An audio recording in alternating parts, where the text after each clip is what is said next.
Today, I am going to talk about God. God. And I'm going to talk about God today, everybody. And, first of all, before I even get into this, I have profound respect for religious tradition, for the structure of religion, for everything that religion tries to do to people. And I have profound respect for people who have taken a stab at trying to understand God and religion and still don't know what the fuck that's all about. And I also have profound respect for people who are atheists, as long as they haven't dismissed. See, here's the thing. I don't really care if you're like true believer or atheist, but if you're in your little like hole and you're like, I won't even look at the other side, like you're a firm atheist, but you won't even look at any idea of God, or you're a firm believer in God and you can't even understand how people feel that are atheist, I have a little harder time accepting that. I mean, for me, everything is about, like be true to yourself, but find yourself first, ask yourself questions, investigate, just like any scientist would, right? Like a scientist is going to be like, what do I think about this? Or what does this all mean? And then they're going to perform some kind of pet experiment, and they're going to look at like this thing, and they're going to look at that thing, and then they're going to look at this thing, and they're going to try and figure out like, how does this all work together? My coaster, my lipstick, and my cell phone. By the way, I'm still figuring that one out. And I'm not sure that there is a connection between my lovely little sheep coaster from Wales, my purple lipstick, and my cell phone with my little kitty cat on it. I'm sure there's a connection. But anyway, back to God. So for me, God is in everything, is all things. It's the great connector. It's the great releaser. It's the greatest source of power.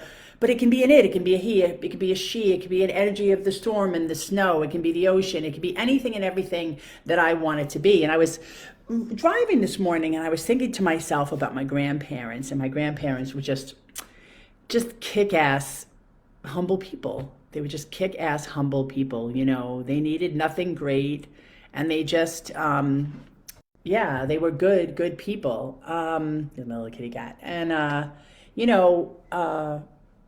and their kind of love was like a working class kind of love. They served, they did things for people, they were friendly, they were good neighbors, they were, they were, just like good people who wanted more. And part of why they were good people and wanted more from themselves and in their lives was because they believed in God, and they believed in a religious God, right?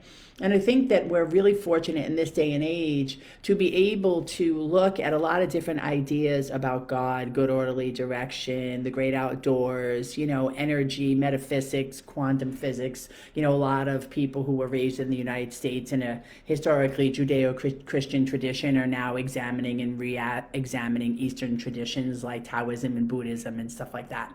And anyway, but I just was thinking about like, how I learned about God through religious principles, what I learned after that growing up and trying different things, including, I actually literally decided at one point in time, my life was going to shit, and I was like, okay, Nicole, why don't we just we're going to try this on for size. We're just going to be like, there is no such thing as a God, period, end of sentence, right? And for me, what happened then was like, my life just felt really icky and incomplete. And it also got really dark really quickly, because it's like I wasn't directed or focused or interested in a lot of things that brought me joy before that. And after that period, interestingly enough, when I decided, I'm going to decide to believe there is no God, what happened later was I became full of the idea and the beingness and the oneness of God in a way that my life has been improving ever since. And with that idea that, okay, God's in everything, came this idea that, how could I have any worries if I'm a part of this God that's everything? And I don't have a God that's like, oh, you have to pray to me or I'm going to like rain lessons down to fuck with you because you're not paying attention to me. Or I don't have the kind of God that's like, you sinned, so you're cast out, don't ever talk to me again. That's more a part of the way I grew up, and that's another story. But I don't need to have a real knowledge of some sort of idea of a perfect God. For me, God is very humble. God is very working class. God is very much like what I'm trying to be. Not needing praise, not needing attention, always there, not needing any kind of validation or anything in order to just be. He is, she is, it is, all the time, everywhere, in every ounce, including my little kitty cat right now scratching my back. And so, anyway, we're going to hang up now because we have other things to do. So say bye bye, Cookie. Say bye bye. Bye bye. See? Little rascal biting me. God's in that too. Mwah.